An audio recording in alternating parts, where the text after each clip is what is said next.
Today on your 5 News First at 4, many are still working to pick up the pieces after that EF3 tornado ripped through Springdale. How you can help those in need.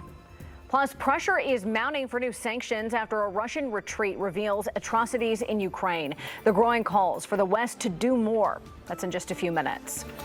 Thanks for joining us here for your 5 News First at 4. I'm Erika Thomas. We've seen some showers across the area today. Let's check in with Matt for a first look at your forecast. Cleanup continues in Springdale after that EF3 tornado tore through the city on Wednesday. Several neighborhoods are still reeling from the devastation. One of the hardest hit was Woodridge Mobile Home Park off South Powell.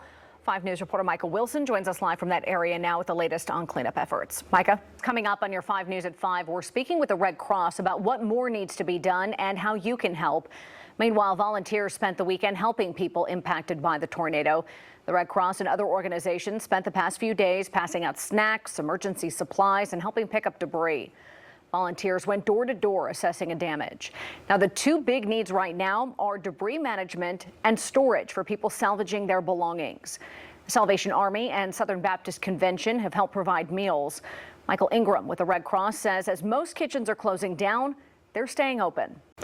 In total, the Red Cross has around 20 members helping out in Northwest Arkansas. Meanwhile, the city of Springdale released a list of resources for tornado victims to turn to.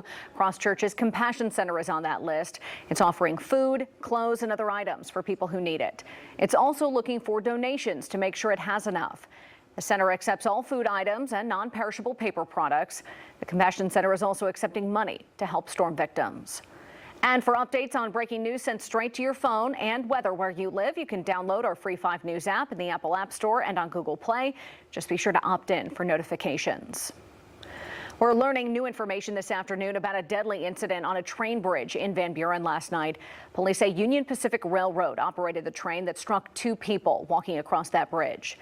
51-year-old Kylie Settle of Van Buren was killed. 51-year-old Charlie Falk of Van Buren was severely injured and is in critical condition.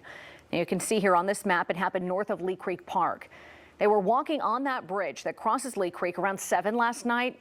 Van Buren police say when the driver of the train saw the 2 on the bridge, he activated the emergency braking system, but wasn't able to stop in time. Be sure to stay with 5 News as we learn more about this developing story. Meanwhile, a woman from Batesville is dead after a car crash in Fayetteville. It happened Saturday night near Old Missouri Road and Fraser Terrace. According to Arkansas State Police, 26-year-old Ellie Lindsay ran off the road. Her Toyota went through an empty parking lot and then rolled several times before going airborne and hitting a tree. According to the crash report, Lindsay was thrown from the vehicle.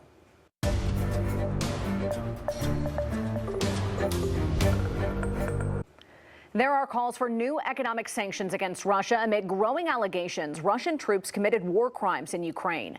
President Biden is now suggesting the atrocities could lead to a war crimes trial. We want to warn you, some of the images in this report are graphic. Deborah Alfarone has the latest from Washington. The Russian foreign minister says its officials will hold a news conference later today in New York to address the crisis. Senate Democrats want Judge Ketanji Brown Jackson to be the first black woman confirmed to the U.S. Supreme Court by the end of the week. But it'll likely come with little support from Republicans. Partisan lines were drawn when the Senate Judiciary Committee met today to consider the Supreme Court nomination of Judge Jackson. Committee Republicans voiced uniform opposition, citing judicial philosophy and again criticizing her past sentences in child pornography cases. Democrats say they want to hold a final full Senate vote on Judge Jackson's nomination by the end of this week before the Easter recess. If confirmed, Judge Jackson will replace retiring Judge Stephen Breyer. New at 4, voters in the 2 largest cities in Benton County will soon be asked if they want liquor sales on Sundays.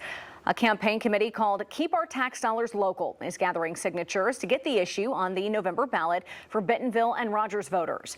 They must gather 2,500 signatures in Rogers and 2,000 signatures in Bentonville.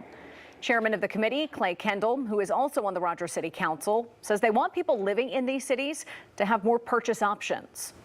Several other cities in Benton County already sell alcohol on Sundays, like Avoca, Gentry, Garfield, and Pea Ridge. The city of Decatur will have the same measure on its May ballot. Well, there are new developments in the legal battle over new voting laws in Arkansas. A new Arkansas Supreme Court ruling means the laws are now set to go into effect for the state's upcoming primary. The court issued a stay on a lower court ruling blocking the new voting laws from taking effect. Opponents of the laws argue they created new restrictions on voters. Those changes include stricter voter ID requirements and moving back an absentee voting deadline to the Friday before the election. You'll notice the new laws when you cast your ballot in the May primary. And still ahead here on your 5 News First at 4, how spirituality can impact heart health. A closer look at findings from the new research for heart failure patients. Spirituality has been shown to have benefits for physical and mental health, and now new research finds being spiritual may help heart failure patients. Michael George has more. The research review also suggests that spirituality can also help support caregivers. Stepping outside on this Monday afternoon, a live look in Fort Smith along Rogers Avenue there. You can see the thick cloud cover and those clouds that have brought a lot of rain across the region. Let's check in with Matt to find out how much more wet weather we can expect. My goodness, a big drop is coming our way. Yeah, it looks like the roller coaster continues as is spring weather in Arkansas, right? That's April, right? Yep. All right. Thanks, Matt. Well, still to come here on your 5 News First at 4, the biggest names in music came together for their biggest night of the year. We'll talk about the big Grammy winners coming up next. Jon Batiste, the performer known to a lot of us as the band leader for The Late Show with Stephen Colbert, was the big winner at last night's Grammy Awards. He won 5 awards, including the coveted Album of the Year prize for We Are. Danya Backus is in Las Vegas with the details. Despite the rain, I will say I love this time of year because it gets warm enough during the day. You can open the windows, warm up a bit, cool off at night. But then if you forget the windows and they're still open on a morning when it rains, it gets cold. It's a problem. It's cold, it's wet. It's damp, totally. So just be prepared, right? For sure. All right, thanks, Matt. Thank you for joining us here for your 5 News First at 4. We will see you in 30 minutes for your 5 News at 5. Jeopardy is up next.